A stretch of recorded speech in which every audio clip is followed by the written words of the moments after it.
फौजी के घर बनाने का सपना कैसा होता है? वर्दी उतारने का मतलब यह नहीं होता है कि ड्यूटी खत्म हो गई है, बल्कि यह एक नई शुरुआत होती है। मोर्चे की जगह आंगन ले लेता है। जिस फौजी ने अपनी पूरी उम्र टेंटों और बैरकों में गुजार दी, आज वो अपनी मेहनत की एक एक ईंट से अपना सुकून चुन रहा है। एक फौजी के लिए घर केवल चार दीवारें और एक छत नहीं होता। यह उस वादे की पूर्ति होती है जो उसने सालों पहले खुद से और अपने परिवार से किया था।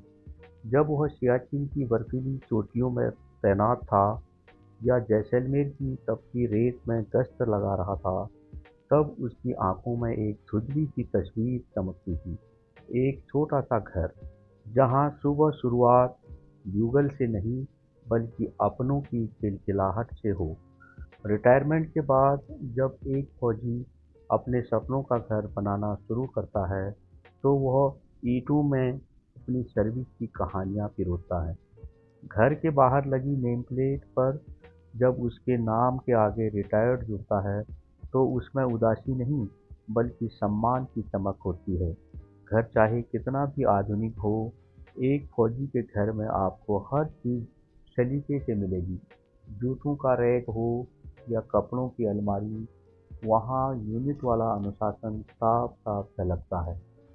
बैठक की एक खास दीवार पर उन पदकों और तस्वीरों के नाम होते हैं जो याद दिलाती है कि इस घर को बनाने के लिए कितनी रातें जाग कर काटी गई हैं।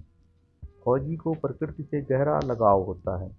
उसके सपनों के घर में एक छोटा सा बगीचा या बरामदा जरूर होता है, जहाँ पर तरह तरह के फूल खिले होते हैं और गमलों की एक लाइन होती है जिसमें कई प्रकार के फूल खिले रहते हैं।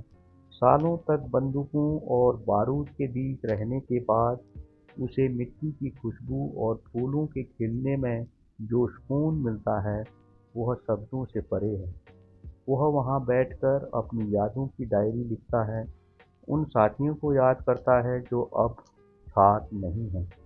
कभी बालकनी में बैठकर झूला झूलना और कभी योगासन प्राणायाम करना और फिर सुबह की धूप में वहीं पर नाश्ता करना या सर्दियों में धूप में अपने परिवार के साथ बैठना इत्यादि उसे बहुत भाता है।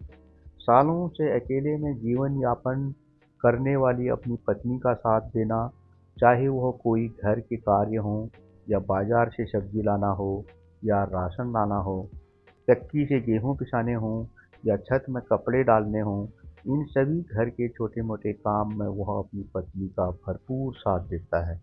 यह सपनों का घर उसकी पत्नी की मेहनत का भी प्रतिफल है, जिसने अकेले ही बच्चों के एडमिशन कराने से लेकर उनके होमवर्क और उच्च शिक्षा तक का जिम्मा उठाया था।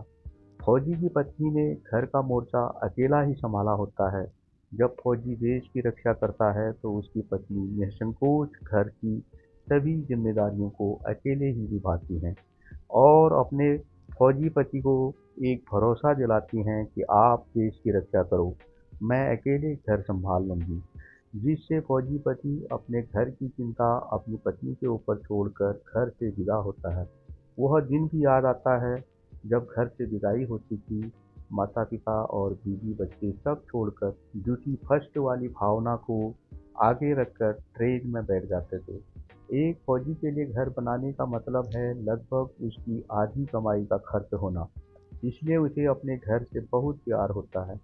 कभी भी कोई रखरखाव करना हो या कोई कमी पेशी हो तो वह तुरंत ठीक करवाता है, चाहे वह प्लम्बर का काम हो या इलेक्ट्रीशियन का।